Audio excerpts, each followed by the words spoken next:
So welcome to the GIMI think tank weekly meeting. We cover topics of trends of innovation, innovation management, and what's going on in different countries. Today, we've got a great speaker, a good friend and a good colleague who I've known for many, many years, Mike Hatrick. He and I have spoken on stage together before. We have been driving innovation in companies, multiple companies, and he's got scars, battle scars on his back, like a gladiator. Of how to make it happen and the challenges of making it happen and the reality of what it is. And I think we're going to get some real hard truth from him today, from the experience he had from Swisslog, the experience he's got from Volvo and other companies about what it takes to make innovation real. And in that, you'll hear some cynicism, you'll hear some optimism, and all that will be very valuable to all of us for that. He's got a great background. He was there at the beginning when innovation started as an exciting thing for all big corporates. When innovation was not even known and everybody thought innovation was R&D. So he's one of those early players in the space. And so he can tell you the story and the history of innovation globally. So I think this is going to be a great presentation from Mike, and I'm going to allow Mike to introduce himself better. But I've seen him in North America. I've seen him in Europe also, working together on both fronts. We have a second part of the presentation. After that, we'll do Q&A, and then we have a second part. We're going to talk about innovation assessments. Do you really have the right talent in your company to do innovation? As everybody says, let's do innovation. Do you have the right talent? And this is about innovation assessments of people and the capacity of people to actually do innovation also. So one is methodology and tools, but this is about people. So Mike, why don't we put Mike on with me? And so we can see what's talking. Mike, good. Welcome to the GIMI think tank. How many years have we known each other? Oh, it might be 15. That's 15 years. Yeah. So yeah. 15 years ago, if you remember, many of you guys are talking about digital transformation and using technology and innovation 4.0 and AI to do idea generation. Mike was one of the first guys to actually embrace digital technologies for idea management, crowdsourcing ideas and using digital technologies back then. And so what we're talking about today and what's happening in the world today, he was thinking and trying to do that 20 years ago almost. And so there's not a lot of things which have changed, and that's the reality. But having said that, there is digital, which is now much more real in what we're trying to do. So I hope there's some of that will come in the conversation. Mike, which companies have you worked with? I'll talk about that as I go through it. Okay, so why don't we do this? We'll give Mike, I'll give you the floor. Mike, introduce yourself and your background, and let's get started. Yeah, great. Yeah. Okay, well, first of all, thank you for inviting me here. And I feel a bit humbled by the introduction, Hitendra. You're also reminding me how old I am. So, I've got gray hair and a beard. You've got gray hair in your head now. Yeah, it's been a while. So yeah, we've been around. I mean, there are lots of other pioneers as well. But yeah, it's true. I think we've both been in this for a long time. And that's kind of what I'll be talking about. Because although not so much has changed, perhaps there are an awful lot of experiences and a huge amount of learning. So let me see if I can share my screen here. Great. And we'll get started. Yeah, and then I'll actually introduce myself as we go through it. But kind of to set the scene, the title of the presentation is called Chasing Innovation. And that's sort of what I feel I've been doing now for the last 20 years or more. You use the word cynicism. I hope it doesn't come across like cynicism. I think it's more like reality and pragmatism. And hopefully, a lot of this is my view of what the reality is. But rather than talk too much now, I think we should just get into it. So there are two subtitles. One is, first of all, does theory ever match up with reality? And the second one is, why do innovation programs fail? And what can we do about that?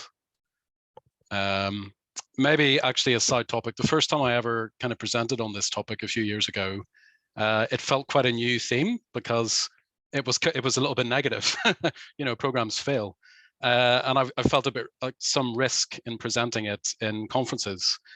But people came up to me afterwards and said, I thought I was alone. I thought I was the only one who felt they were failing. You're the only one telling the truth. I don't think that's true.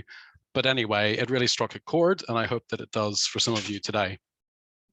So by way of a quick introduction of me, so that's me in the summertime in Gothenburg, which is where I currently live in Sweden. But I come from Northern Ireland, which has spectacular scenery, which looks something like this or this. And this is why a great deal of things like Game of Thrones have been filmed in Northern Ireland. It's famous for many things, such as where the Titanic was built. That's something that we're both proud and maybe slightly embarrassed about. And it's also where the first ever aerospace manufacturing company was born. So that's actually where I started working, not in 1908, but that's how far back it dates. And they actually had a contract for building 6 Wright Flyers. So that was the first ever manufacturing contract. That probably is what led me to studying engineering when I got to university. And I went on to work in aerospace for about 20 years, mostly on these kinds of airplanes called regional jets. I then went on to work in intralogistics, as it's called, so automation and robotics in logistics. I spent a year working at the university here in Gothenburg fighting climate change, but then decided it was time to go back to corporate. And since that time, I've been working at Volvo Group and working with things like construction equipment, trucks. And for those in North America, you probably recognize the Mack truck on the right, which is part of our overall brands. So what about innovation at Volvo Group? This isn't a Volvo Group presentation as such, but I thought I should paint the picture a little bit of the environment I'm working in these days. So it's pretty vibrant. We have the first heavy duty electric trucks in full production hitting the road towards the end of last year. We have electric construction equipment. We have partnerships in place to establish charging networks for Europe, and hopefully something coming for USA soon as well. We have hydrogen fuel cell trucks in prototype on the road, construction equipment prototype in the forest, and we have a partnership, or a JV actually, a company called Cellcentric, together with a competitor to develop the fuel cell technology that's needed for these vehicles. We're, of course, like everybody else, going through a digital transformation.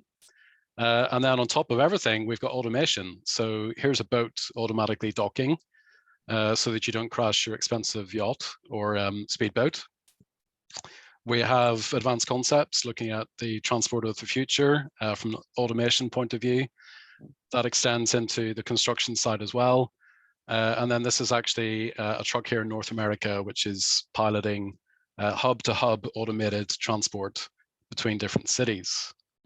And one of the ways that we do all of this is to bring people together. So we have this Camp X concept in a few of our different global sites, bringing together startups in an incubator type environment and working together with our own R&D people.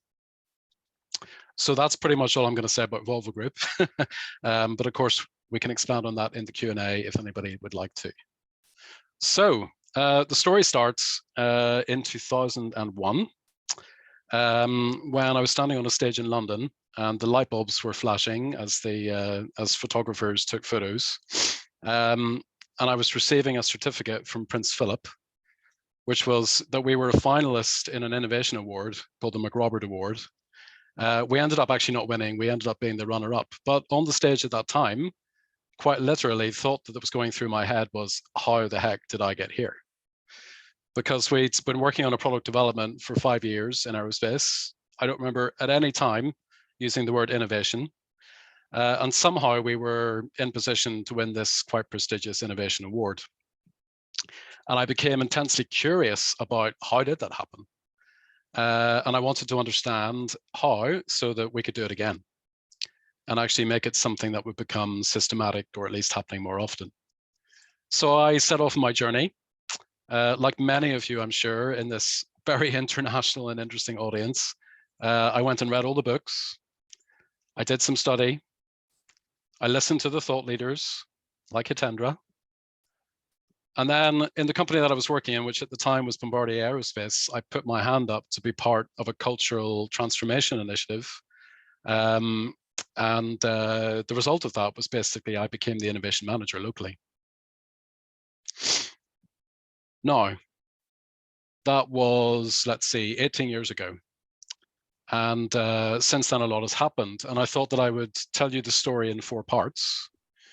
So we're going to step through each of these one after another. The first one's called Epic Win or Epic Fail. So here, it seems to me that when it comes to innovation, a lot of it is about taking risks. A lot of it is about, let's say, leaping the chasm. And I think the same goes if you're trying to establish an innovation program in an organization. So on the left-hand side, we could say we've got theory, this is what tells us what we're supposed to do. And those are all the things that I'm going to pop up on the screen now, things that I just talked about. All the things that we're told to read and we discover in these days more often things like TED Talks. And then on the right-hand side, we want to deliver it as a reality. Now, by the end of having attempted to do this in Bombardier over a period of 5 to 6 years, that was during the period I knew Hitendra, actually, when we first started talking and working together. The result of that was this thing that's going to pop up on the screen. So this is just my view of things, and this was just based on experience. We tried a lot of things, and some worked and some didn't. And at the end of that period, I started to put them together into what might be kind of the innovation building blocks if you want to create sustainable innovation in a corporate organization. So just based on my experience. And there are stories behind all of these. And other people will have different views, but people often like this slide, and I don't mind people borrowing or stealing it. And I was proud of this. And then when I left Bombardier and went to a company called Swisslog to basically repeat, I actually used this as kind of my roadmap. Me and my boss at the time, we looked at this and we gave a traffic light grading on each one of the boxes. What do we have? What are we starting? What do we not have? And then we made a plan over 3 years actually on how we were going to deliver each of these things. So each one of these had a different project. Hopefully all that sounds good, right? Very structured, all based on experience, based on trying things. And then at the end of that, I was kind of left with this feeling, shouldn't this feel better? And it's not really how the thought leaders and the consultants were telling me it was going to be when I listened to them at conferences. In fact, it felt a bit like this. It felt like at the end of a party when you're sort of clearing up afterwards and all you're left with is the mess on the floor. And this was kind of me. So I was sitting there holding the slightly deflated balloon and thinking, well, what was it all for? And when I looked at this theory versus reality situation, I started to think, gosh, this empty feeling, is it possible that actually I've failed? It doesn't feel like I've hit the home run here.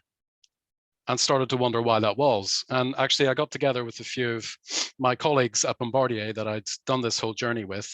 And we had a session one evening with dinner and drinks, and we got rather depressed. We were saying, well, this stopped and this didn't work and so on, and this person left. But then the more we talked, we actually started saying, yes, but we did this thing and that's still going, or this person got promoted into an innovation job, or this particular thing we built is still existing. So it was like, if you recognize them, the Monty Pythons in The Life of Brian, talking about what did the Romans ever do for us. So we realized that actually there was a lot had been done.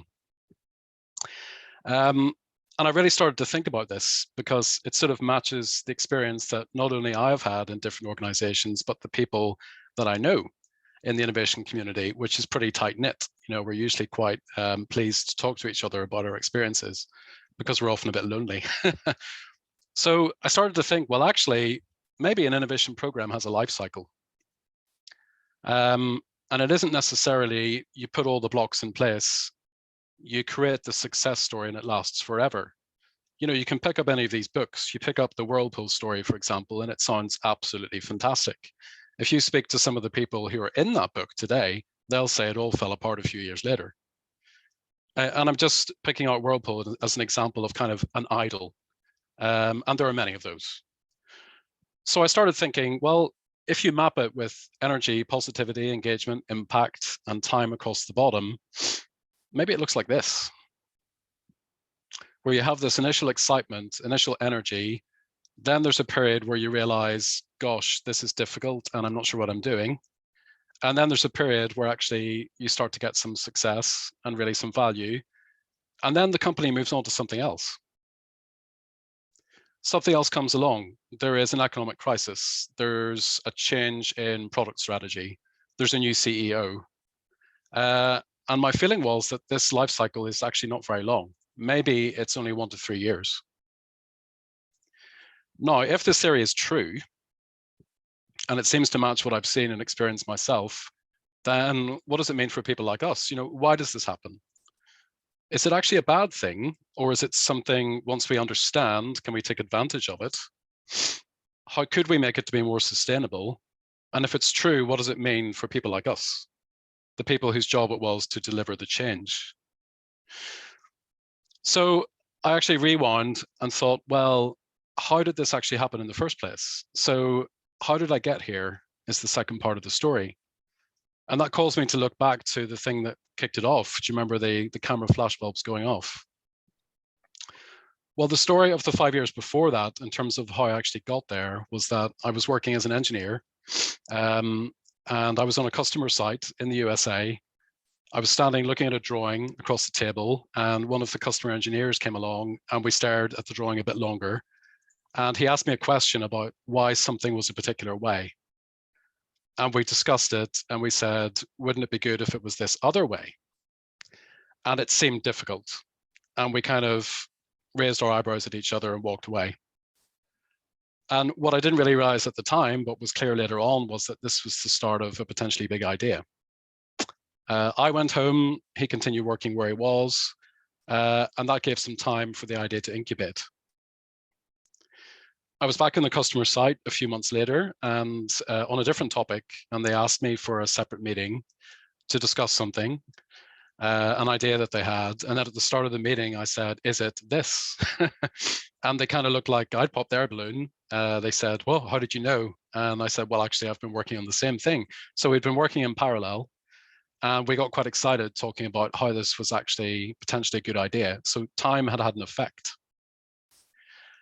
And then we had this sort of realization of, gosh, this might be big. And to hear that the customer thought it might be big created speed. So I went back to my home organization and we got working, we got cracking. What helped a huge amount at this time was that me and my team were incredibly naive. I was maybe 24, 25 years old. The people I was working with were the same. We didn't know what we didn't know. We were making mistakes, and that also meant that we were taking risks. We were having a lot of fun. So there was like huge vibrancy. The atmosphere in the office all the time was just fun. I was with my friends almost. But at the same time, we had people to catch us when we fell. So my boss, for example, was extremely supportive. I think we screwed up many times because we were taking risks and trying things. They caught us and they put us back up. And then we had the graybeards. So that's me today. But at that time, these were the customer engineers. These were people who'd been there before. They gave us space. They allowed us to try things. And then now and again, they kind of stepped in and gently guided, like, yeah, have you thought about this? What about that? And these are kind of father figures that I still consider as friends today. Yeah, what fun we had. Some of these people that I worked with at that time or became lifelong friends. It was kind of a golden period of people really allowing each other to be creative, supporting each other, and just trying stuff. So these are people that I was vacationing with together. We were socializing together. We were there when each other met our future spouses, all that kind of stuff. And last but not least, we were lucky. Or maybe a nicer way to put it is it was serendipity. We had the right people at the right time with the right idea, the right customer, and so on. So after kind of sitting back and thinking how I got there, I had this kind of oops moment or a big sort of epiphany and realized, you know, I've spent 5 years establishing this structure and trying all these things. But actually how I got there in the first place was really, really different. So I started to wonder, well, actually, on the left-hand side, you could say it's capability. The right-hand side is more like agility or culture. On the left-hand side, we're trying to make culture change. On the right-hand side, there was an element of serendipity. And I can go on. Organization on the left, smaller groups on the right, structure on the left, freedom on the right. And I thought this was really, really interesting and caused me to really have a bit of a wobble moment of what's the right approach here. Is this the theory, for example, and perhaps this is the reality? Now, taking it a step further, why do innovation programs fail? So I'm going to tell 5 quick stories, or rather identify 5 barriers that I think are why programs fail. And this is all based on personal experience. So I failed, or at least it can be perceived as failure over these last 18, 20 years. Let's get started. In fact, let's get started with the starting point. So something I hear all the time, when you look into LinkedIn and you listen to the thought leaders, is companies should stop talking about innovation. They should instead talk about things like growth. They should talk about things like improving revenue and so on. I don't believe in that. I think the reality is that if you don't talk about innovation, people misunderstand what you're getting at.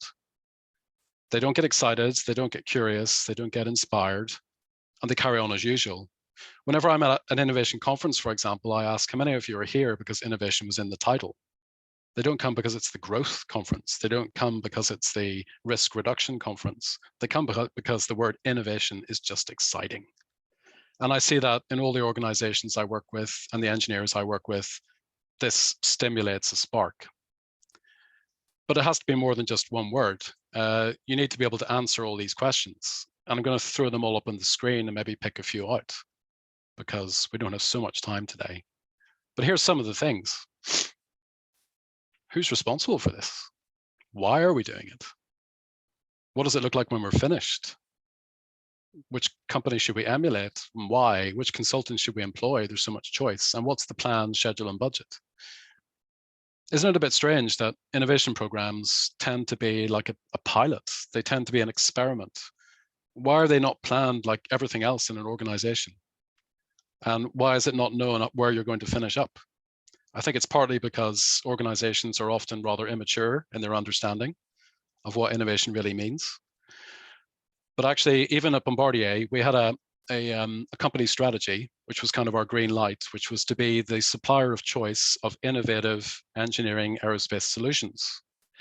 And a couple of years into it, I asked my boss, okay, could you tell me why it was you put innovation in the mission? That must have been a conscious decision. And he said, oh yeah, sure, it was a conscious decision, but we put it in because we thought it should probably be there. There wasn't any more thinking than that. So I think in terms of overcoming this barrier, yeah, innovation is a really important word here, but it's important to use the word, but also be able to say, what does it mean? Why are we doing it? When are we doing it? And what success looks like when we're finished. Remember, the theory here is that the program only has maybe 3 years. So it's reasonable to say, what do we want this to look like at the end of 3 years, knowing that the cycle is likely to begin again? Moving on to barrier 2, organizational resistance. So again, you see statements like this all the time. Innovation is a key driver of organic growth, drives efficiencies, and leads to competitive advantage. Who could argue with that? We read about CEO surveys where they talk about innovation and creativity being the most important thing for the next years. Great. But then why is the reality that actually not everybody is into this as much as you? In fact, some don't want it at all. And in fact, some even want to stop you doing it.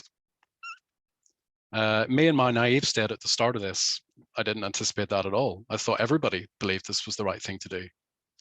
And actually the reasons for resistance, quite often it's middle management that get the blame. I don't think they're alone at all. And if you kind of map out what I think, there's a whole bunch of reasons. Staff might say I'm not allowed to innovate. Middle management say it's just another initiative, ignore it, it'll go away.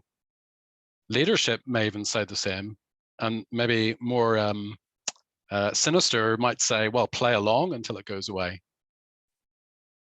We didn't need this before, we don't need it now. I'm too busy, I can go on. You get the idea. And I'm sure many of you could add many more things to this as well. Now, those are all kind of negative reasons. Those are reasons for resistance, but what should we do? How do we overcome this barrier?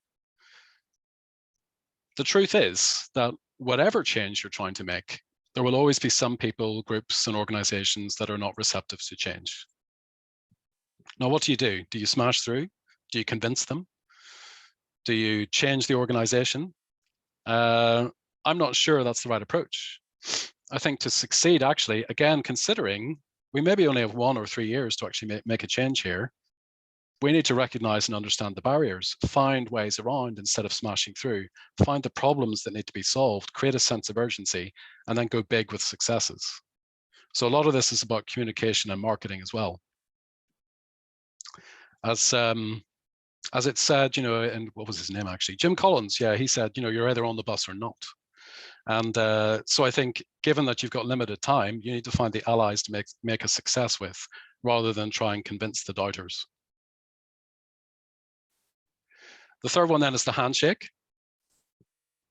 So the theory is innovation is all about execution. I hear that all the time. People are saying it isn't the front end, it's the back end. So let's think about a front end and a back end.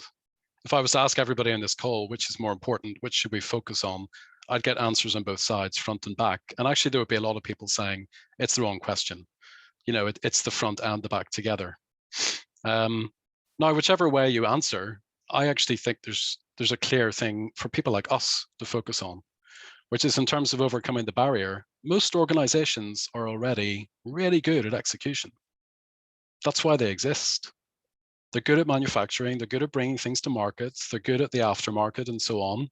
So, but however, a common problem is actually convincing them now to execute something new and unexpected.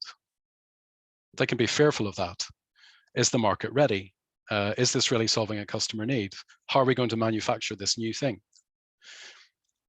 And we also have this, the guy on the left is saying, this really is an innovative approach, but I'm afraid we can't consider it. It's never been done before.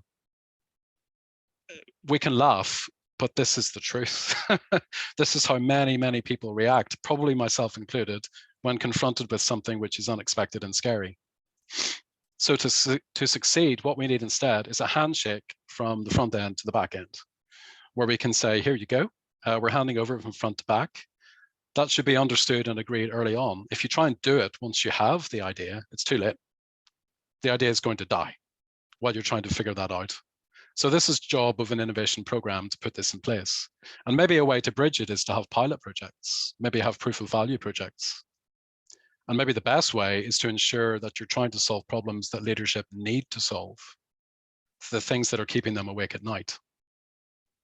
So a lot of these things are about being smart.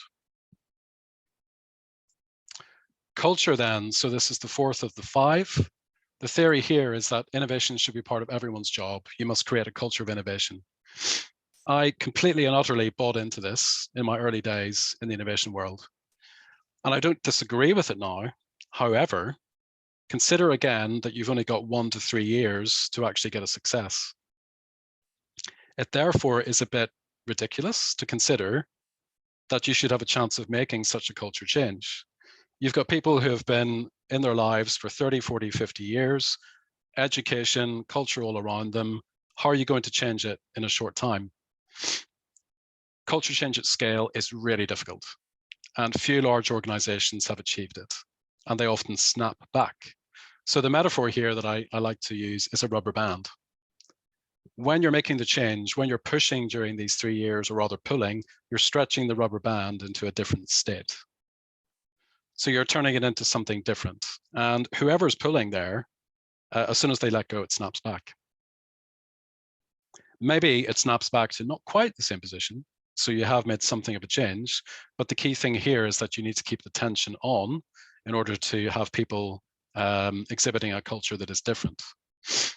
So having the goal of big scale cultural transformation in a short time is asking for trouble. But the organization has innovated before, and it will do so again. So to succeed, my recommendation is start smaller, but have this long-term mindset. Find the innovators, grow around them. Don't talk about transform, instead shift, nudge, stretch, be smart. Find the great ideas, just like my story with working with a customer. We found a great idea and we had the chance to nurture it and grow it, and people gave us the chance. Recruit innovators. You develop innovation leadership and keep the tension on. And if you don't, you risk a very rapid spring back. Number 5 of the barriers is actually the innovation manager role itself. So what is an innovation manager? I don't think it's well defined. There are now training programs, university programs for this. There didn't used to be in the past. So it's starting to get there in terms of an understanding. But I used one of these graphics, which I think is kind of fun. What my friends think I do. conjuring up ideas, what society thinks I do, the mad professor, what my peers think I do. Yeah, sit back, dreaming about ideas. Or maybe they think I'm the revolutionary. What does my boss think I do, pulling rabbits out of hats? How does it feel? What I think I do. Sometimes it's like Sisyphus, just pushing the rock to the top of the hill and finding it at the bottom again the next day. But on the good day, it feels like this. And then actually one thought to kind of leave the slide on was what I actually do. It's this. And I picked this picture with a lot of care. It's somebody spinning plates, as you can see. So I think the innovation manager role, you're often keeping a lot of things going. Keep it going, keep it going, keep it going, like keeping the tension on. But not only that, the things that are on top of these spinning sticks are fragile. Innovation managers are keeping fragile things alive until they have a chance to actually go further. And if you stop spinning the plate, it's going to drop and fall and break. Where do they come from? You know, you can imagine career progressions that look like these. We all know this, but where does an innovation manager come from? Sometimes they seem to just pop up from nowhere. Maybe they can go on to become a chief innovation officer, but you don't have innovator as such turning into innovation manager. It isn't a well-established career path. And who is this person? I think at the start of programs, they're doing this kind of work or exhibiting this kind of behavior. In the middle of programs, it's more like this. And at the end of the program, it's more like that. And these are very different types of people, these three bubbles. It's hard for somebody to be able to do this role the whole way through. So maybe actually the innovation manager changes depending on the phase of the program. And by the way, in the middle of all of this, they also have to be the risk taker. How does it feel? So again, personal experience, intensely frustrating. It can feel lonely. It feels like you can't win. You know, you're not the person who had the idea. So if something goes on and becomes a big success, it's probably a few years after it's left your innovation program, or at least some months. So you don't get the credit even. These are all the negative things. It's risky. You know, you can have a rising star in the company. It's a bit of a risk to try this out if the program may fail. It can feel a bit temporary. People often don't stay in this role for so long, but it's exciting. You feel like Robin Hood. It's quite high profile, so it can be great from a career point of view, and it really does feel like spinning plates. So what I would say is do it anyway. Think different, don't be conservative, and make a difference. And to try and bring it all together then, thinking about chasing innovation, I've thrown a lot of stuff out today, but does the theory ever match up with reality? And what's the way to win the chase? So is it with this? Is it with capability? Or is it with culture, which was this story? Is it with cunning, which is being able to understand what the barriers are and actually plan for them and be smart? Or is it with speed? So consider this idea here, if this theory is correct. The part where you're really delivering value is there. What if we can start it earlier so we get through the uncertainty phase quicker by knowing what we're doing? Or what if we can make it last for longer? The answer, of course, is that it isn't a single one of these, and every situation is different. So I think it's a case of understanding these and picking what you need, depending on the situation in a particular organization. That's partly why it's hard. This is rather complex, and you need a lot of understanding. I hope that this was useful and didn't come across as cynical. Hopefully it comes across as hopeful and pragmatic and optimistic for the future. And that's my story about chasing innovation. That was fantastic. Let's put the slides down and then maybe just get the talking heads up. So, Mike, first, that was a great story. And many people are either trying to help companies start innovation journeys now. Many people who are in the audience are themselves innovation managers, innovation directors, or innovation officers. Many people over here are professors also teaching it in universities to create that career path of what innovation is. So hopefully there's going to be a whole bunch of questions in here. Yep. The thing that got me most intrigued about what you talked about is this mantra: we need to change our culture to get innovation to happen. And everybody who's actually done it will tell you don't fight the culture, flow with the culture, don't swim against it. You'll get tired, you'll get exhausted in 3 years, like the salmon going up a river. Right. It's a current of the river, you're gonna die. So the thing is, the one to make it is they flow with the culture. How do you quickly uncover what the culture is and the enablers and the barriers so that you start being able to take those principles and applying them in your innovation approaches to get your idea to be able to be commercialized? Yeah. Well, how did you uncover those cultural elements? Okay, it's a great question. I mean, just again from personal experience, when I was at Bombardier, I knew the culture. That's where I grew up in terms of being a young engineer and so on. So I got it. When I went to Swisslog, I didn't know the culture at all. And kind of my learning from that is that you need to kind of be honest with yourself. Do you understand the culture or not? And if you don't, you need to bring people into your program who do. So I think I maybe mentioned it, when you have a program, it's about assembling an elite team. And I think it's very, very important that you have people in that team who know the local culture of your company and also know the product, actually. So even if you bring in an innovation expert or change agent from outside, they need to have close allies who know those things. Yeah, so Mike, I'll share a similar story. I was in Motorola working on the energy products and batteries and other things at Motorola. And I learned about the culture through a mentor, so the wise owl. So there were people who were before me had come, and they would say, you want that thing to happen, here's what you need to do. Find somebody on the outside to partner with. Make sure the customer is excited. And make sure you involve Bob over there in that department for the right ways. Then he would say those very simple things, which was, those were the way things happened at Motorola. And there was a process chart on how to do innovation. That process chart was very nice, logical, but it didn't have embedded in there, get a partner on the outside, involve Bob, make sure you present it at this particular location or something. And those things, if you can uncover quickly, are really good. And I think Ron made a comment about the unwritten rules of every organization. If you go to a company to work for the first time, the first thing you should do, take some people out for coffee and ask them, what are the things that people do and don't do to be successful? Yeah. And then embed that into your approaches. Yeah, I completely agree. I know a few years into our Bombardier program, we've done a lot on systems and processes. So this is like you introduced me at the start. We did a lot on things like online idea crowdsourcing and idea management and all sorts of things. And we realized actually that we sort of missed the people part. Yeah. Agreed. You know, you can't change an innovation culture without really, really knowing the people and getting the people on board. And I think that has to be kind of an osmosis kind of thing, growing it slowly and steadily. Mike, you talk about finding the innovators inside the company who can help you build the small teams and get started.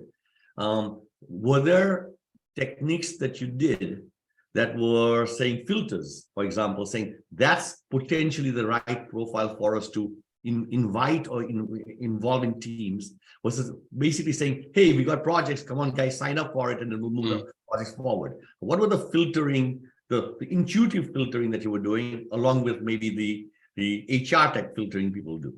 Yeah. So one thing I've tried is actually just having sort of exciting and interesting sessions that people come along to. So show them how innovation works in other companies, tell them stories, show them surprising things. And I think as a result of that, people come out of the woodwork. Ask them at the end who wants to help. And I think I can remember occasions when people came up to me at the end of those sessions and said, you're describing here the company that I thought I was joining 20 years ago. And I'm ready to help. Whereas at Volvo Group, for example, we're looking at it from the point of view of who are the experienced innovators. So things like people who've got the most patents is a good place to start.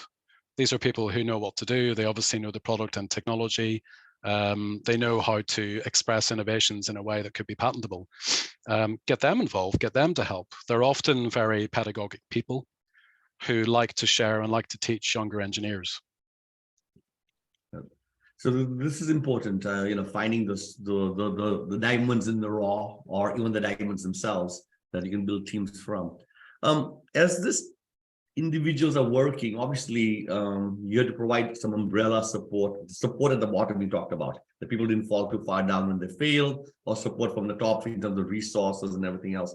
Can you talk about how you provided protection to those teams who were taking risk, and them knowing that if they didn't succeed, they still had a job at the end of the day, or they had some sort of career prospects, but if they succeeded also, then it was going to be a good thing. So what protections did you think about, and rewards and recognition on the back end? That's a tricky one. I think there isn't too much substitute for time, putting time into it.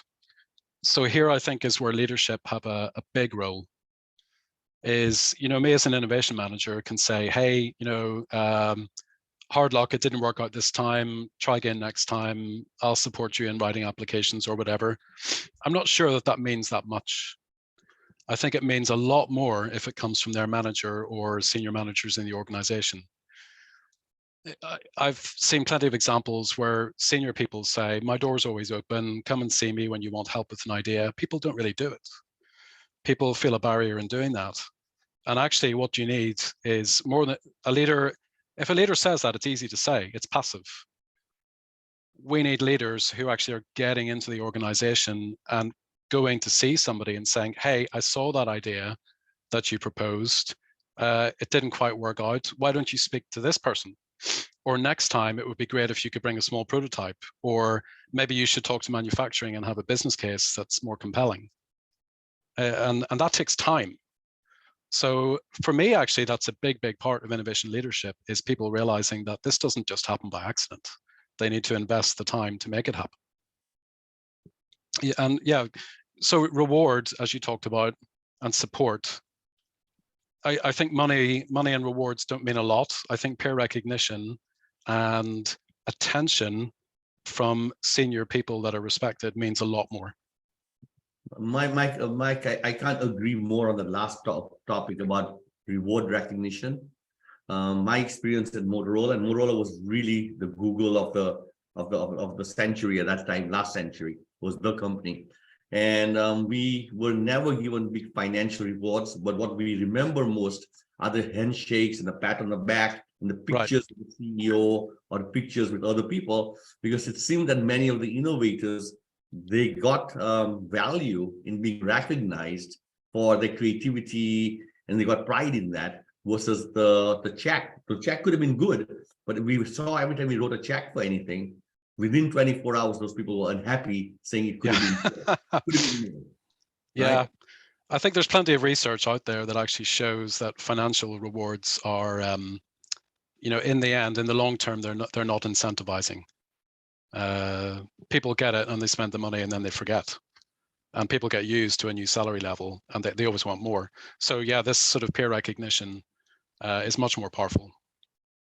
Ron had a question on the chat, so I can ask the question for Ron, or Ron can jump in if he wants to ask the question, but I'll just provide the question. Did you see benefits in putting people dedicated to specific projects, and the 100% of only allocated to one project, maybe 30%, or to multiple projects and getting risk diversified for their career, and one of the projects would succeed and they would survive, versus doing one project? Yeah, that's a really good question. Thanks, Ron. I think the same is true for the company. It's true for the individual to balance their risk and reward and their portfolio and pipeline of things they're working with, and for the organization to make sure the organization has a balanced risk reward, short-term, long-term portfolio, that they know that there's some things that are going to really affect the value of the company. However, whatever senior management is driving for, in the US, it's all about, tends to be about equity value in their stock holdings in the company. And so if you can really tie it to shareholder value or value of the company, that's when they get excited. Right. Yeah. I don't know. I think it depends, but I was struck by, I think it is a barrier to lots of people to think, I'm betting my life on this project, and if it fails, I know I'm out. I think, this is kind of time is the enemy. I think somebody who's got a bright idea, I think too often organizations, the direction they get is, develop it a bit in your spare time. make it a bit more mature and come back and see me when you're ready. Now, if that's a good engineer who's busy, they have to really choose to apply that time. And they're probably not getting probably not getting measured by their boss in terms of working on that thing. So one way to change that is to actually create some sort of a recognition or prize or whatever, whenever people do go above and beyond. But I think there's an awful lot to be said in actually, again, leading for innovation to say, okay, I want you to work on that idea.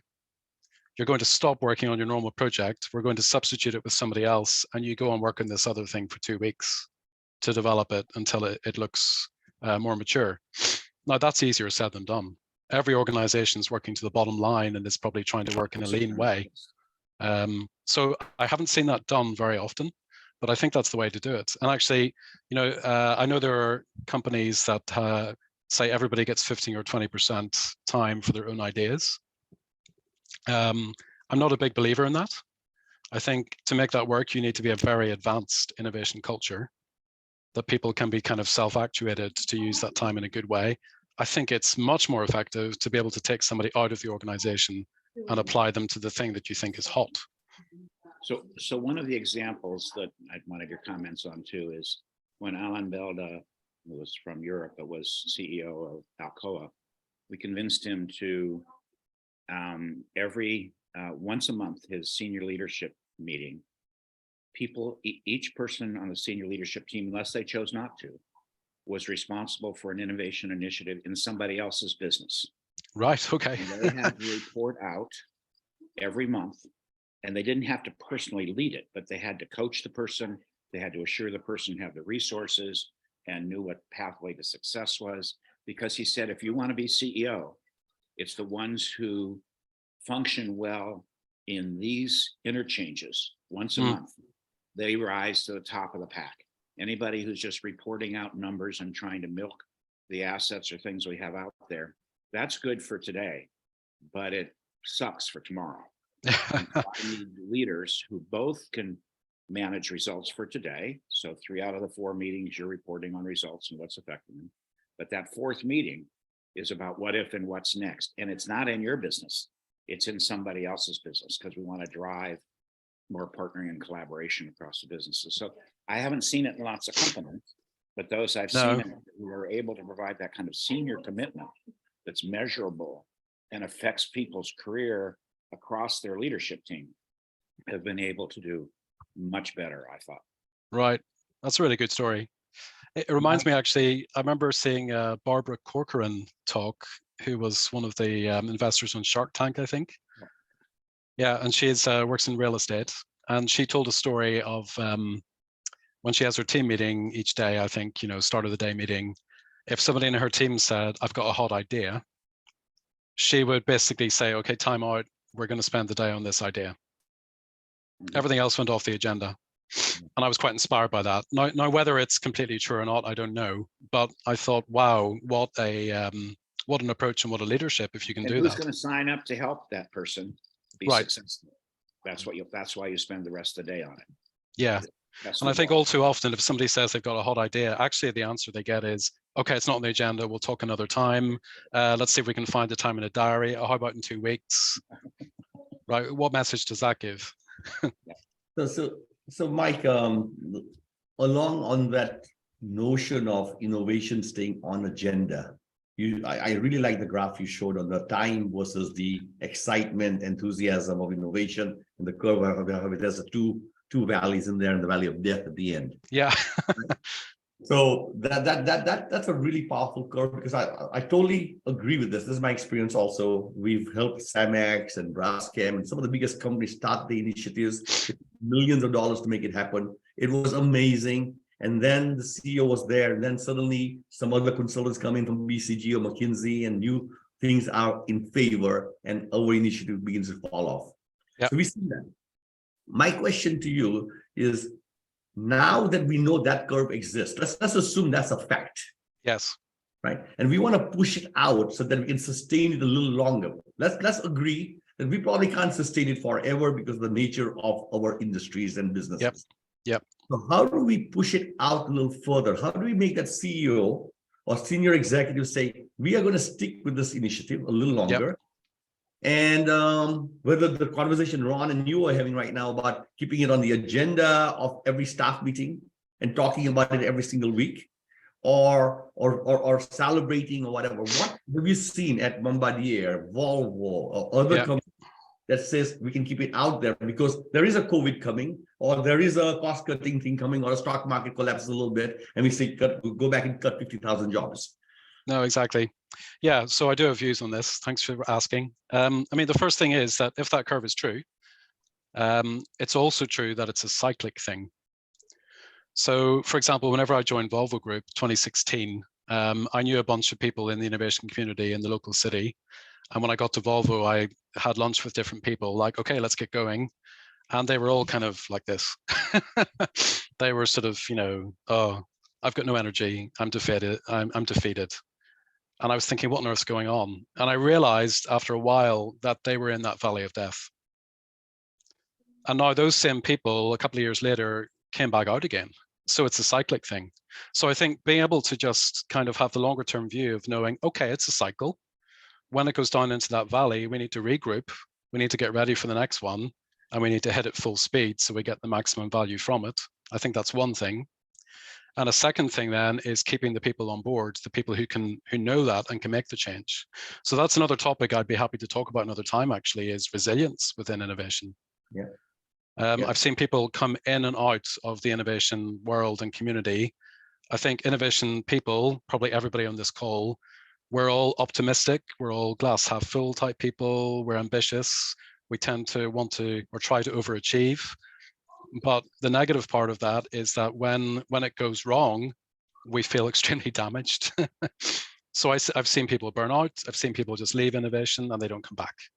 So that's another topic. How do we keep them so that they are doing cycle after cycle and we actually build this resilience and knowledge base? Very good. Mike, we are approaching the 10 o'clock. We've got 2 or 3 minutes. So I'm going to give you a chance to kind of summarize your big ideas and at the end. And yeah, but for the audience who are listening in, Mike is a global speaker. He goes out and speaks at conferences like the front end of innovation, the back end of innovation, and multiple conferences around the world. As you can see, he's a great speaker. He's got a great experience, a wealth of experience on innovation and innovation management. Thank you. Right. And in there, I think it's an onion. If you peel the onion, there's another layer, and peel that, there's another layer, because this is a very complicated topic. It's easy to say what is innovation at the high level, but when you unpeel it, there's another nuance and another nuance. And most people, if they don't peel deep enough, they're going to fail in building an innovation lasting system or capability in your companies. And those frustrations are real. So I think this is where Mike is a great asset for all of us in our GIMI Think Tank network. I would like each one of you to reach out to him. I want to basically leave a message which I heard. Building innovation systems is very, very difficult. It's a lot of hard work in terms of trying to make sure it sticks and you are able to make it happen. You're running around everywhere, trying to get the leaders aligned, the project teams aligned, the funding aligned, and rah, rah, rah, cheering everybody. And often it feels that you're alone and lonely. But at the end of the day, when it does work, oh my God, it feels really, really, really good. Yeah. And every company probably needs this because it is ultimately about the benefits of innovation is future growth, sustainability, and resilience. So, but how you use the language, use it smartly and wisely. Some people will react to growth, but others are going to be excited by innovation.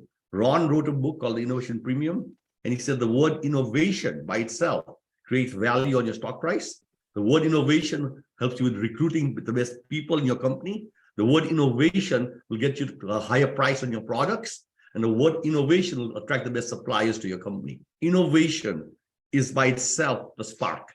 And so that's only if you, I think that's only if you make it real to Mike's original graphics, which I found, I love those kind of crossing the chasm graphics. But I think what I'd like Mike maybe to comment on also is if he were to annotate some of those things on the left-hand side, the theoretical things, and connect them to what makes success happen, whether it was at Volvo or Bombardier or someplace else, how would he annotate them for those environments? Because every company has its own environment. So you're going to want to annotate them differently. But I think the power is the people who can build the bridge that connects theory with reality and gives them a pathway to cross that chasm. Yeah, So, Mike, I agree. You have I the agree, floor. and I think you've both summarized great. Maybe my closing comment is on Ron's question. You might have 100 things on the left, but actually where you really get the impact and value is maybe only 5 of those. So I think it's also the skill in boiling it down into choosing the things you're really going to do. So, Mike, you have the last word to the audience. It's around the world and it's local. Anything for calling, reaching out, networking. The philosophy is together we can. And our objective is to train and develop 1 million innovators to be able to address problems around the world through GIMI. And so you got the last word, Mike. Well, then just very briefly, I think it's a great ambition. I'm very happy to be part of this now. People can certainly reach out to me. You can easily find me on LinkedIn. So yeah, I'm glad to be in the community. Thank you, Hitendra. Excellent. Mike, stick around. Thank you very much, Mike. I think we learned a lot today about innovation management and the challenges of making it real, and also, the stories from the trenches. What we're going to talk about next is about innovation assessments. So as Mike had talked about the hardware and the logic of doing innovation management with its tools and organization and processes, ultimately it's people who make it happen and how people interact with each other. And if you got to assess whether you have the right people in your company. What happens over time is the people you hire begin to look just like you. And suddenly you create one type of people in your company. Bankers look like bankers, consultants look like consultants, engineering companies look like engineers. And yet we need diversity in our company to create ideas and new ideas, and especially different types of people to create change, and in their risk takers and everything else. So I'm going to give the floor to Ariela and Larissa, and they're going to introduce to us a new product that the Global Innovation Management Institute has launched, which is how do you assess the people in your company, and are they ready to do innovation? So instead of starting with $1 million engagement for innovation transformation, why not start first by assessing, do you have the talent to make that real? And then from there, go forward towards taking smaller teams, to Mike's philosophy, take smaller teams who are the right profile to be able to make innovation happen. So with that, Ariela, who's presenting? Larissa. All right, great. So Larissa has been working on this program for GIMI. About 2 years ago, it started where we were talking about this thing, and the clients have been asking for innovation assessment. She basically did crowdsourcing from everybody to say, what are the assessments? What are the dimensions to assess individuals for innovation? And out of that, we've created a thought leadership piece. It says, this is what innovation assessments are. Whether your people have the mindset for innovation and whether they have the know-how for innovation, combined together, saying, can you put them together as teams to be able to make innovation real? Thank you, Larissa. Thank you, HP, and thank you, Mike, for setting the stage for the innovation potential assessment, because it's perfect what we're going to mention next. So just to share with you all, the objective of this session is basically to explain to you a little bit more about the assessment, how it works, highlight how can CTPs incorporate them into their portfolio, and provide any clarification that you may have from this explanation we're going to give. So I'm going to try to be very to the point, so we can have a session of Q&A at the end. First, I want to introduce the assessment itself. It's basically, this assessment was done to understand the readiness of an individual to initiate and implement innovation projects, as HP mentioned, by measuring their level of mindset and the know-how to make innovation real. So the different combinations of these levels will showcase a profile that can be mapped, and each profile has different elements to leverage and to improve on, and basically also has specific training needs and offerings to go one step further. So I will double click in each one of these sections just to provide you with a deeper understanding of the assessment. So basically, for who is this assessment? We've seen that evolving industry dynamics and aggressive growth targets have been set for many companies, and they need to understand where they are in order to achieve those growth targets through innovation. And one of the most important resources, as Mike mentioned, in innovation are the individuals that work for the organization. So management teams, innovation teams, HR departments now need people or collaborators that are able to help the company generate and drive and measure results of innovation. So Mike said something that I want to highlight, and it was that the truth is that some people, groups, and organizations are not receptive to change. And so we have to find ways around this. Instead of mashing it through, we have to find the problems that need to be solved and create a sense of urgency. So this is why the assessment can help us and the teams that we're putting here in the left to understand what is the current state or the current situation of an individual or a group of individuals, so they can have self-awareness and we can help identify what are improvement areas for that specific group of people. So we have created the framework, the Innovation Potential Assessment Framework, which basically is divided into two big components, mindset and knowledge and tools. So for mindset, as many of you have already seen this framework before, we have 4 sub-elements or foundational elements, which are growth mindset, grit, flexible execution, and creative collaboration, which basically means that people with growth mindset believe their skills can be improved with effort and persistence. We want those type of people in the team. People with grit have the passion, courage, and determination to achieve their goals, no matter what obstacle comes along the way. People creating out-of-the-box collaborations or creative collaborations embrace diversity, which makes it much easier to build long-term partnerships and communities based on trust and with a win-win mindset. And they are flexible executors, which means that they start their projects not getting stuck, realizing that they can have faults, but also reinforcing new knowledge along the way to drive their projects into bigger and bolder results. So this is the mindset component. And on the other hand, we have knowledge and tools, which what we want to showcase here is the ability of an individual to understand why, where, and when to innovate, which is the intent, right? So they have a clear focus for their innovation efforts. Second, that they're able to build robust concepts that basically are the result of multi-sourcing ideas and insights to identify attractive areas of growth for the organization. Also that they can leverage, not only gather, but also leverage resources from their ecosystem in order to build better and bolder projects and cheaper projects that can make the organization grow. And lastly, that they can drive concepts to commercialization. They're nimble executors who capture the value of those ideas.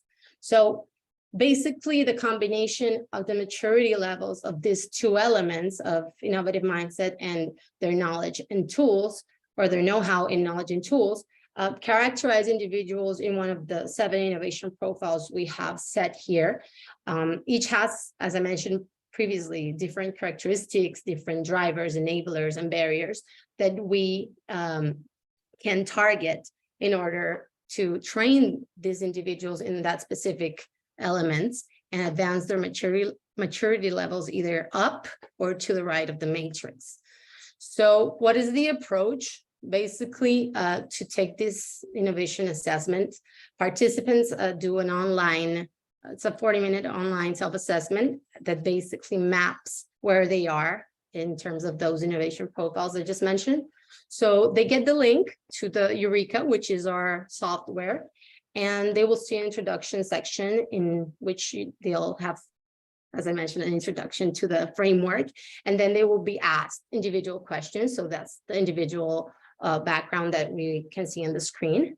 And then they will assess those maturity levels of mindset and knowledge. So for mindset, these are case-based questions in order to gauge an individual's mindset with hypothetical situations. So here they will have 20 questions. And then for knowledge and tools, for each subcomponent of knowledge and tools, they will have 3 to 5 questions to assess their knowledge today, in total 16 questions. So it will take about 40 minutes. They have an optional section, which is very interesting, which is called 360 feedback, in which they could write an email to a friend or a colleague asking them to give their opinion about that person's innovation potential. So they can, through the platform, send this invitation to a colleague and see who has accepted the invitation and then see the results. But that specific input is not mapped into the results that the individual will get. It's just a feedback. So then when the person ends this assessment, they will be able to map their profile in the categories I have mentioned. I have a 5-minute video showcasing the instructions. We can share with you in the chat later. But basically, what they will get at the end is a self-generated report.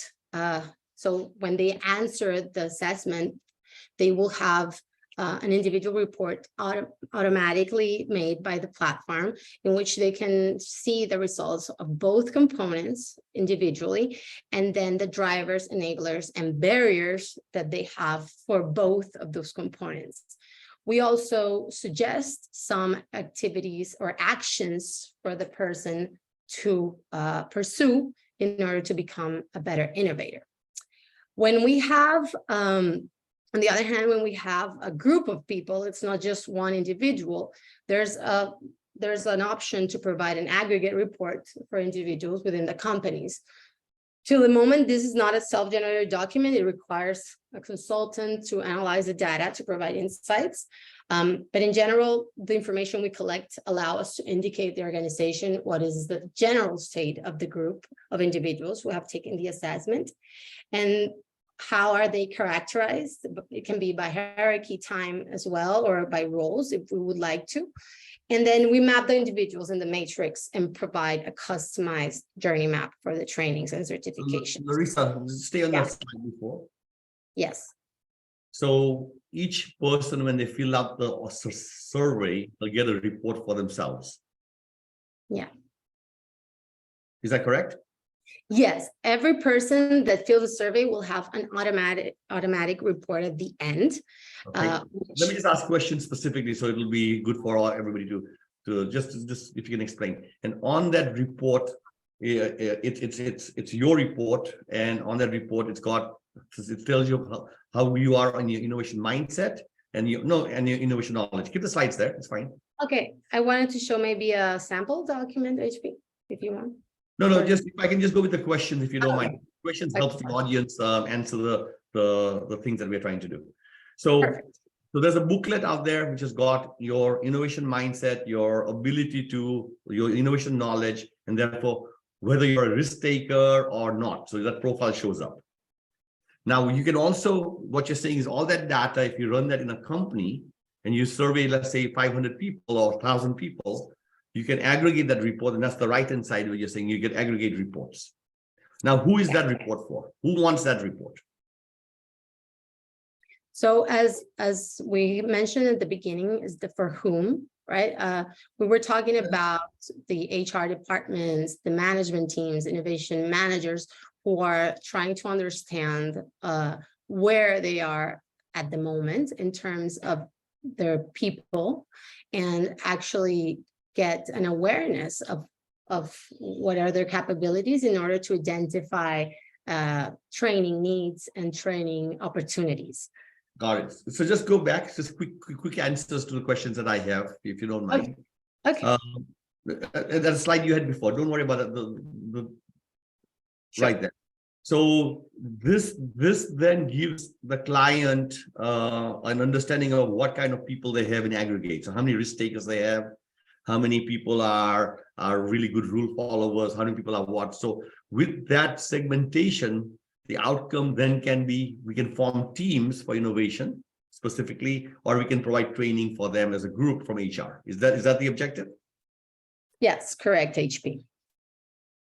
Okay, so go. I think that makes sense. Let's keep on going. I'll just interrupt with some questions along the way. Okay.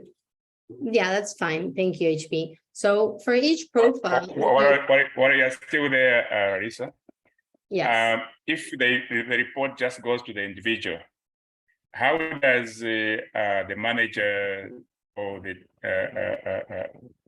how do they collect the information for each individual in order for them to aggregate? Yes, thank you, Joshua, for the question. So as I mentioned before, this aggregate report is not a self-generated document, right? So it requires someone from an organization. It can be a CTP organization or GIMI and a CTP together to analyze the data to provide insights for the organization. So we would have to build the report for them and collect data we collect from the group, because we send a link, right, for the organization. So that way we can filter the data into a group of data that can allow us to do the proper analysis, right? So we would have to do it ourselves and send it to the HR department or whoever has created the requisite. Joshua, maybe to summarize it, the survey will go out to 1,000 people, 500 people. Each person will get their own report. The platform will then have all the data in one place. And so therefore the data is available for us to create any type of analysis. The technology platform already can group people together and say, you got 50 people of this type, 30 people of this type, or 20 people of this other type. So high-level reports are digitally developed for sure. But then the actual analysis to say, what should you do with it, requires people like you and other people to make sure that you don't make shortcut decisions just based on the survey and the outcomes that come out of that. But all that data is available for you to be able to manage HR as well as manage the individual in terms of what they might want to do next. Exactly. Okay, that information, does it go to the organization concerned, or does it go to a central database within GIMI? So the database, the client who normally buys this program could be an individual. Then that individual has privacy rights to their own information. If the company buys the right to test 1,000 people, then the company will have access to that data. But you might want to make sure that some part of the data is protected, so people are honest in reporting their information. Otherwise, they'll feel that you'll use it to fire people. The whole objective here is not to fire people. The objective is to grow people. And so you got to be very careful how you communicate, how these assessments are used and how it will be used and what data is public and what data is not public. So there's the aggregate data, there's the individual data, and we have to discuss that with your HR departments.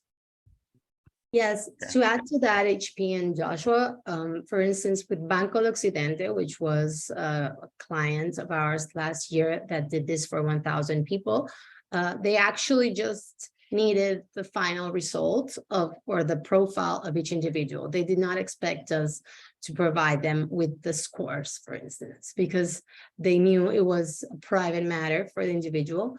But what they wanted to know was the last the profile itself, so they could know what to do with the people next, right? So this takes me to my next slide. Marty, yes. before you move to the next slide, David has raised his hand and has a question. David? Yes, hello, Larissa. This is only available in English? No, it's also in Spanish. Okay, thank you. Great. So, and hopefully soon in Portuguese. Okay, so I was going to show you this next slide. So for each profile, we propose a customized journey map to develop talent, to become better innovators while getting results for the company. So as you can see here, some profiles will be better suited as leaders of innovation projects. Some will be of big projects or small projects. Some profiles we will be better as supporters of projects, so they can be staffed and to learn quickly and learn by doing. Some will definitely have to be trained. Some will have to be familiarized with concepts, but maybe they're better not being part of innovation teams. And for this specific journey map, we have, with the GIMI Institute, created a set of offerings that will get to the certifications that GIMI has provided to jumpstart innovation, to build capability, and to drive results. So I'm not sure, HP, you would like to add something in a specific front? Yeah, I think if you go back to the previous page, just high level. Yeah. Why are we doing an assessment of individuals or a group of individuals in a company? Well, we want to know what we have inside the company for talent. And then you ask, can we help them become better? So people are rule followers, rule executors. They are probably not going to change a lot, but it's good for them to learn about innovation. So provide them training tools, awareness, what innovation is, so that they feel comfortable with what is going on. Then there are people who are diamond in the rough, so optimal executors. These people they've got somewhat of the mindset for innovation, but they may not have all the knowledge for doing it correctly, but they are candidates who can be moved into the innovation teams in the future to provide them training and a little bit more experiential learning on projects, team-based learning, so that we can build their capability. So that's where you'd say provide them training certificate or staff on innovation projects. And then when you look at the rule breakers and the rule makers, guess what? Those guys are almost ready to start working right now. So if you got an innovation project, staff them. If you got something that you want to lead or you want to do brainstorming, bring those guys in. And so now you have an ability to find which talent should be used for which part of the company and what kind of training should you be providing for them. And the way the assessment tool then maps into GIMI certificates, GIMI level 1, 2, and 3 is on the next slide. So now you see, okay, what do we do with each type of profile and how do we get them certified and how far should you push them perhaps in terms of the certification? But let's get everybody, when say innovation is everybody's job, well, maybe everybody should be aware of innovation at least, so they can be supported. That's the catalyst certifications.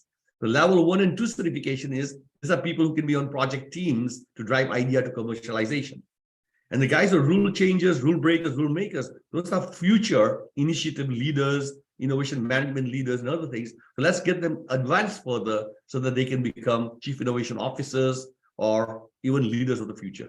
So this roadmap is easy for you to talk. We can still make it simpler for you, but the whole idea is you need to look at your organization, not assume everybody can do innovation, everybody should do innovation. And if you have talent right now ready to go, get them going.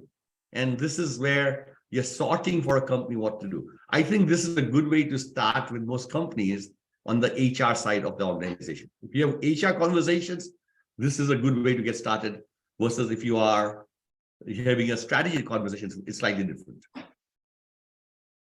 Okay.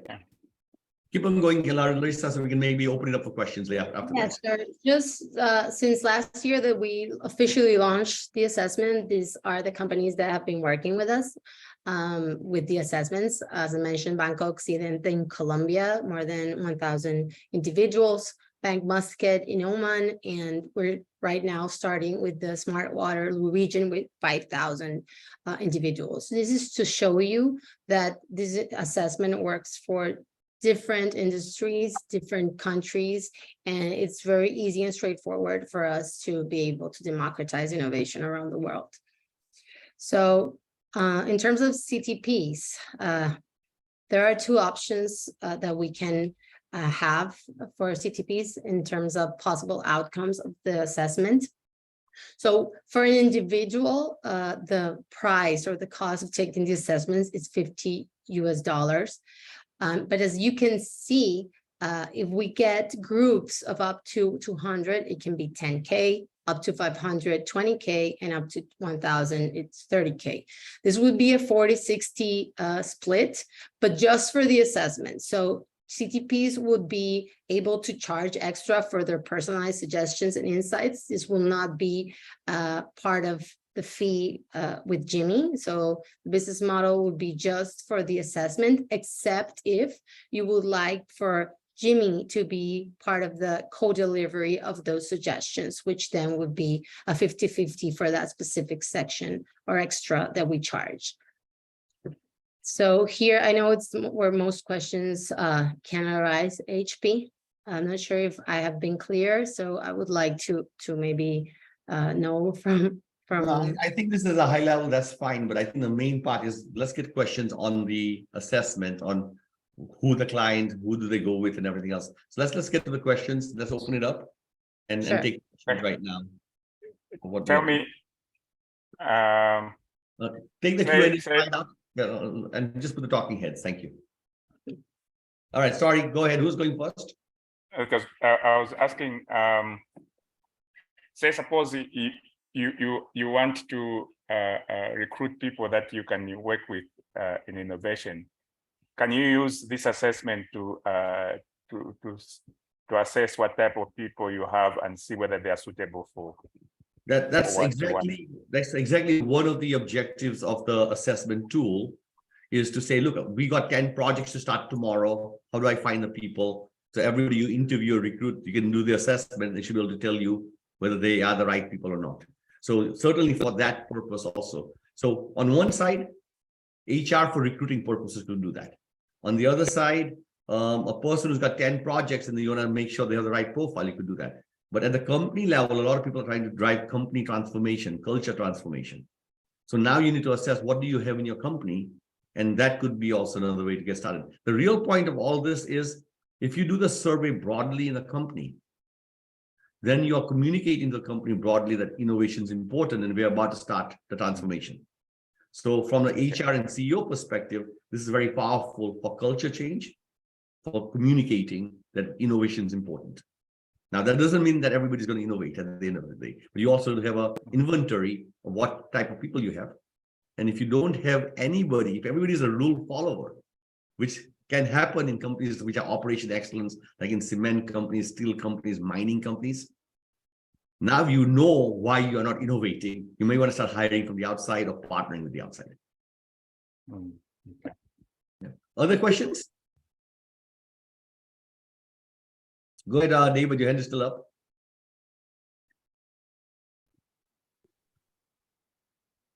Yes, Hitendra. Oh, excuse me, David. Go ahead. sorry. What about the information, Larissa, of this presentation and everything so that we can start marketing with this? Because I think it's a good time for us to use it, February, March, to make it happen. So do we have this information only in English, or do we need a translation, or what's the status on this? So David, let me make sure. Part of this thing is to make sure you guys hear about what we are doing earlier versus later. So therefore you can start thinking and planning. That's number one. Good news for the Spanish speakers is our first client for having deployed it was a Spanish client. And so everything is in Spanish, documents are in Spanish and everything else, but it is not for the purpose of marketing and sales right now. It's for the purpose of delivery and execution.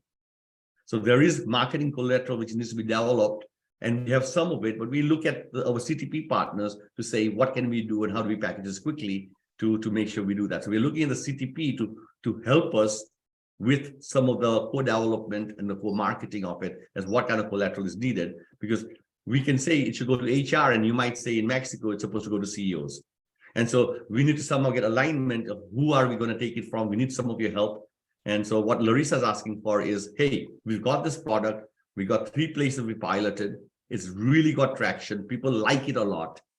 Now, how do we take it across all of South America, the Middle East, Asia, North America? So that's one point. So we need your help in that sense. The second thing we need your help in is if you are another language, there is no problem translating this into another language on the software platform. We have what we call a Rosetta Stone.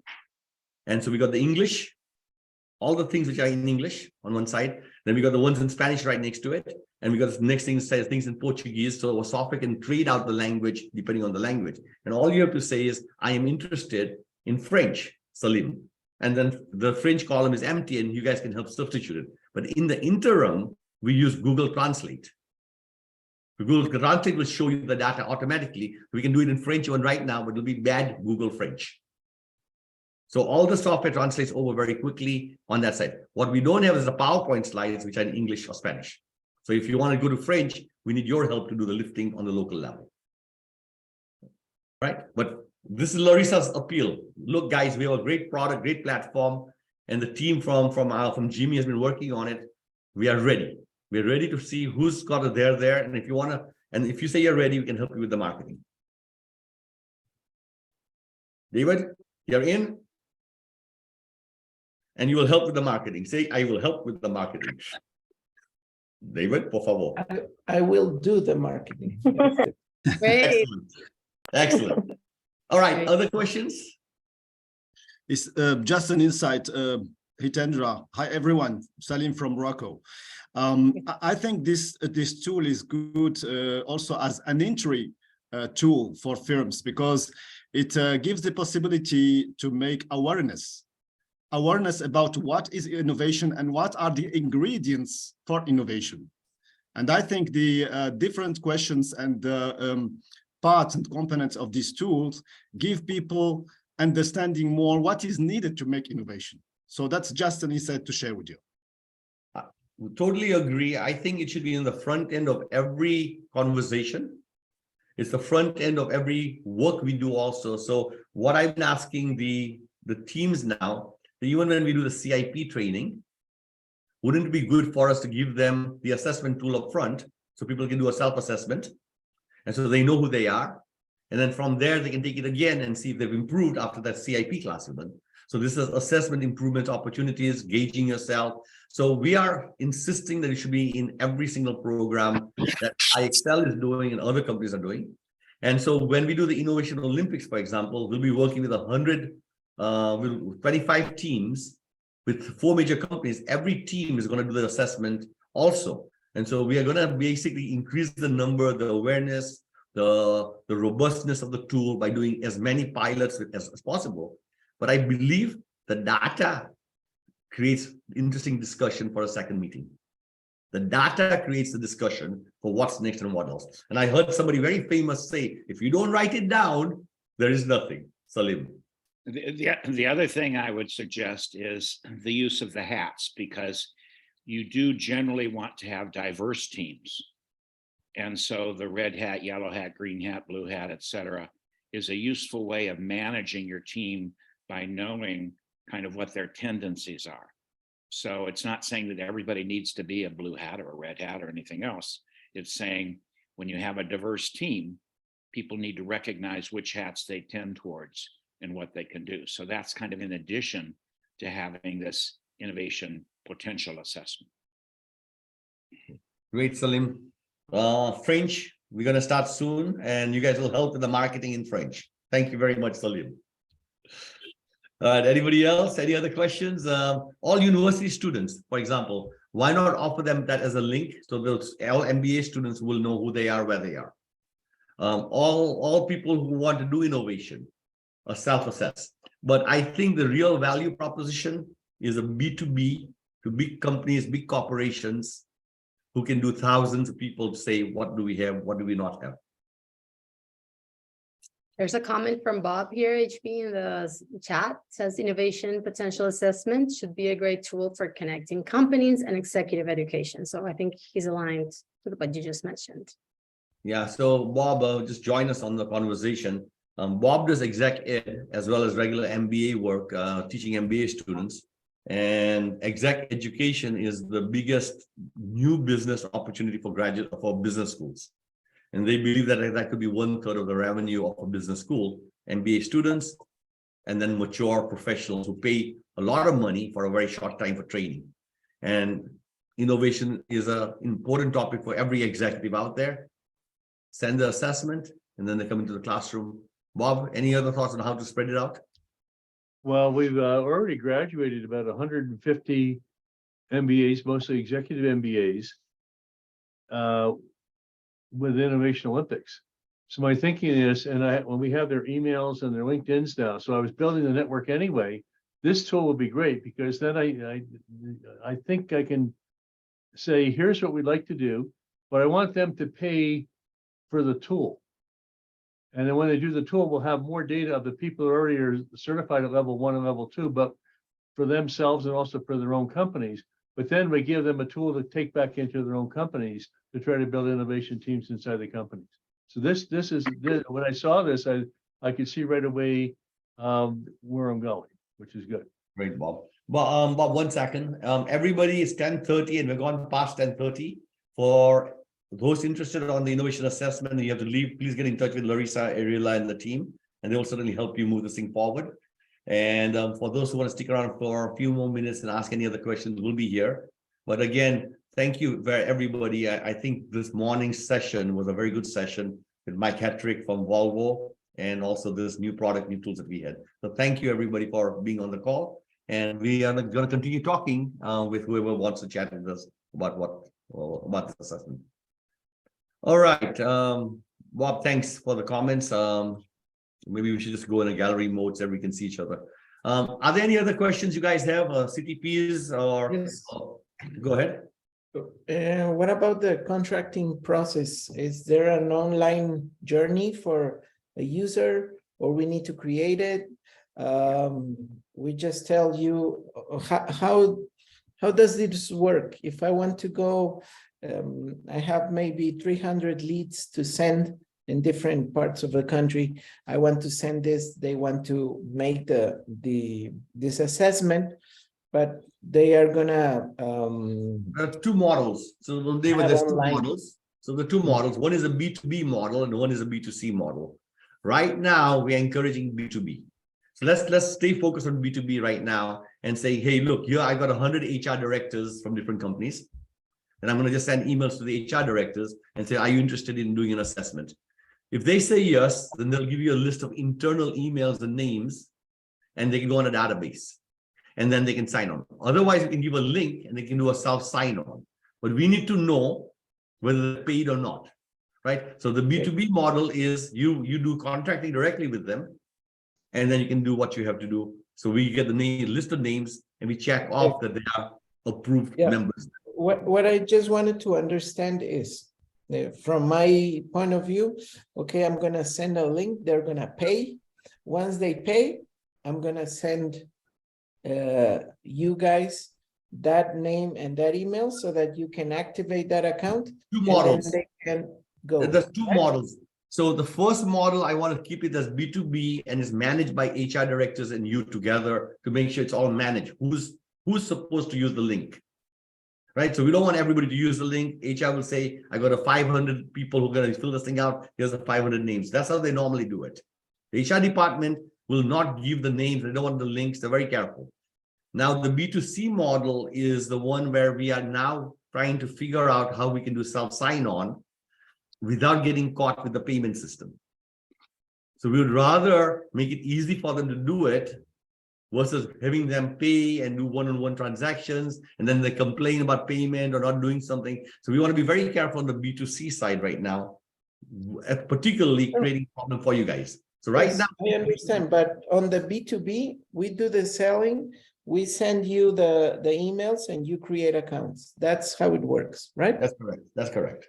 That's what I wanted to I understand. would like to add there that when there are big groups, we have created a way for groups to log in to a specific link that is not necessary for them to set up a profile, just access with an email, and that's it. They don't have to do anything else but access to that specific link we give you for that group, and that's it. They don't have to put anything else. So I think if you want to do like a group that is a trial one, we can talk offline if you want. And if you're going to have a big group, then we would just generate that link for that specific group and you can just send them right away. If you see the assessment, it has video tutorials. It's very straightforward and it wouldn't need much interaction with us and the person who's doing it. David, let's do phase 0, B2B. And then phase 1, B2C. Okay? Yes. Okay. Just wanted I understand that. Don't worry. Just wanted to say that this updated latest version is great. I really like it very much, HP and the entire team. So I really look forward to introducing this, in Peru and Ecuador with Lucia. So great work, great work. Larissa, what I would like to do is offer a link to all the people who are in our think tank or who are in our members so they can do a trial for themselves. And so if Yes. they practice to do it themselves, then they will know how it works. And then they'll say, I understand, I can explain it better. So let's get everybody on the GIMI think tank and the GIMI CTPs to try it out and get experience on it, and then let them decide whether it's good or bad, or hopefully provide us feedback on how to even make it better. Perfect. We will send then through email all the info, because we have already created that link for the think tank, so it will be very easy. Okay, good. Cristanto? You're on mute, my friend. Yes, good evening, everybody. It's in 10:30, 10:40 now in Jakarta. Good But morning. I agree that it's a B2B thing for Indonesia, but this is an assessment tool. So I assume that our target will be progressive companies would like to seriously implement innovation management in their organization, right? So can we do this? Assessment will be customized by the need of companies, but basically this kind of thing will be managed directly by the CEO, or probably delegated to HR, to assess the people's side of readiness to go into innovation management in the organization, right? So can we offer it a customized service, so that we can actually suggest to them, this is your organization, every director should attend and do this participant assessment, the managers, how many, and then supervisor, how many, and then the other people, how many. Then we can recommend them, this is the roadmap for innovation management implementation in the organization. If we can do that, I think people will feel that this is not just a generic tools, but it's customized for their own need and situation. Then it will cater some value. Thank you. Cristanto, you're right, and we will have you. What we are expecting the CTP to do is to customize locally whatever needs to be localized, and what we are trying to provide is a tool that can be used by the most number of CTPs in parallel. So we have to make sure there's a degree of standardization that everybody understands and everybody can use, and then there's flexibility for you guys to work as the human side. We add other modules around it to do it in the right way. So the answer is correct. We want to spread on these things. Guys, I don't want to hold you guys much longer. This meeting has gone over the time that we're supposed to, but I hope you guys are getting excited for 2023. Just high-level summaries for you guys. The economy on the digital side in the US feels like they overhired. They had too many people inside the companies, and Google, Apple, everybody is beginning to let go of people. So we got probably about 100,000 software technology people are going to be fired, and they're being fired. It feels like this firing feels very bad, but it doesn't. The economy doesn't feel that bad. It feels like people are moving. So it's just right sizing is what's happening. And people will refloat into other jobs very quickly in behind that. So I want us to be optimistic and really aggressive at this moment to lean forward and say, look, things are going to get even better, and innovation can help you start those movements. So if everybody, wherever you are, let us not be the ones which lean back in what appears to be an emerging recession. Let's lean forward and pull everybody out of the recession. And if we do that, I think we play our role of moving the world economy forward through innovation and the platforms that we have. So thank you very much, everybody. Thanks for being on this meeting as always. Philosophy, together we can. This year, I want that number to be one more zero on your own targets. Whatever your targets are, one more zero, and we're getting closer and closer with university partnerships, CTPs, and other things to the numbers that we want to get. 1 million in 4 years now. Cristanto, 4 years. It used to be 5. 4 years. Target stays, years stay. Let's push hard. Thank you very much. Have a great rest of the week, everybody. Together we can. We will. And we will.